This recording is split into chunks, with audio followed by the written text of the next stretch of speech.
അപ്പോൾ അപ്പോൾ നിൽക്കാം അപ്പുട്ടേ അപ്പോൾ ലോക മലയാളികൾക്ക് എൻ്റെ അപ്പുവിൻ്റെ എല്ലാവിധ വിഷുദിനാശംസകളും. ഈ ഒരു വിഷു എല്ലാവർക്കും എല്ലാവിധ നന്മയും നിറഞ്ഞതാവട്ടെ എന്ന് ആശംസിക്കുകയാണ്.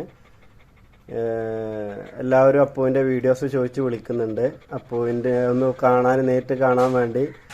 അപ്പോൾ ശബരിമലയ്ക്ക് പോകുന്ന സമയത്ത് കണ്ട ഒരുപാട് പേരും അപ്പുവിനെ ഒന്ന് കോണ്ടാക്ട് ചെയ്യാൻ നമ്പർ കാര്യങ്ങളൊന്നും ഇല്ലാതെ ഒരുപാട് ബുദ്ധിമുട്ടുന്നുണ്ട്. അപ്പോൾ മിക്ക ഉത്സവങ്ങളിലും ഞാനും വരാറുണ്ട്. അപ്പോൾ അപ്പുവിനെ കൊണ്ട് വരിക എന്ന് പറഞ്ഞാൽ ഒരുപാട് ബുദ്ധിമുട്ടാണ്. ഉത്രാളിക്കാവ് പൂരത്തിന് വന്നപ്പോൾ തന്നെ ഒരുപാട് അമ്മമാർ അപ്പുവിൻ്റെ വീഡിയോസ് കാര്യങ്ങളൊക്കെ ചോദിച്ചിട്ടുണ്ട്. അപ്പോൾ അവർ നേരിട്ട് കാണാൻ കഴിയാഞ്ഞത് ഉത്സവത്തിന് വന്ന സമയത്ത് നേരിട്ട് കോണ്ടാക്ട് ചെയ്യാൻ വഴിയില്ലാത്തതുകൊണ്ടാണ്. അപ്പോൾ അവർ നമ്പർ ചോദിച്ചിട്ടുണ്ട്. അപ്പോൾ ഞാൻ നമ്പർ ഈ വീഡിയോയുടെ അവസാനം ഞാൻ ചേർക്കാം. എന്തായാലും ഇനി തൃശ്ശൂർ പൂരത്തിന് എന്തായാലും വരുന്നുണ്ട്. അപ്പോൾ നേരിൽ കാണണം എന്ന് പറഞ്ഞ നമ്പറിൽ വിളിക്കുക. ഞാൻ എന്തായാലും വരും. ഏപ്രിൽ 19-നാണ് മെയിൻ തൃശ്ശൂർ പൂരത്തിൻ്റെ പരിപാടി. ഇലഞ്ഞിത്തറ മേളം അതുപോലെ തന്നെ കുടമാറ്റം ഇതൊക്കെ വരുന്നത് ഏപ്രിൽ 19-നാണ്. ഇപ്പോൾ ഏപ്രിൽ 13 മുതൽ തൃശ്ശൂർ പൂരത്തിൻ്റെ ചടങ്ങുകളൊക്കെ തുടങ്ങിയിട്ടുണ്ട്.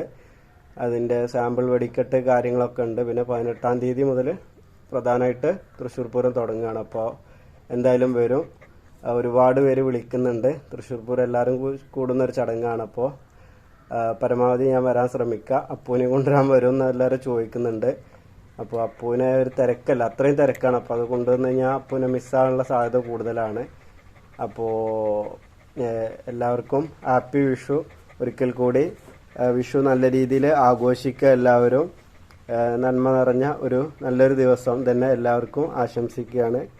ഹാപ്പി വിഷു.